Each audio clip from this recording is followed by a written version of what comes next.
Hello বন্ধুরা, আজকে আমরা একটা ব্লগ ভিডিও বানাচ্ছি। এই কাজু বাদাম এখান থেকে মানে তৈরি হয় আর কি। এই যে দেখো, দেখতে পাচ্ছ, এই যে এখান থেকে তৈরি হয়। এটা একটা মিনি ব্লগ, তোমাদেরকে কাজু দেখাবো। কাজু, এই যে কাজু বাদাম ধরে গেছে। কে যদি খাবে তো চলে আসে, বুঝলে? এই যে দেখো, দেখতে পাচ্ছ, এই যে দেখো, এই যে গোটা বাগানটা, এটা পুরোটাই আমার, বুঝলে?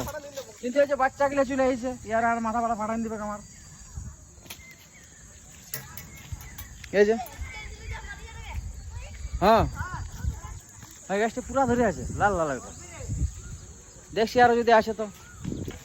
তোমাদের কার কার লাগবে বলো, ঘরে আমি পৌঁছাই দেবো। কাজু বলো, 1 কেজি 1.5 কেজি 2 কেজি যত লাগবে বলো। দেখছো কার কত লাগবে বলো। এই যে বন্ধু কাজু বাদাম, এটা দেখো। আর এই যে কিছুগুলো বদমাস ছিল, চাপার চেষ্টা করছে কিন্তু উঠতে আর পারছে না। এরা পুলিশকে ডাকো, পুলিশকে ডাকো, তার ধরাই দিতে হবে।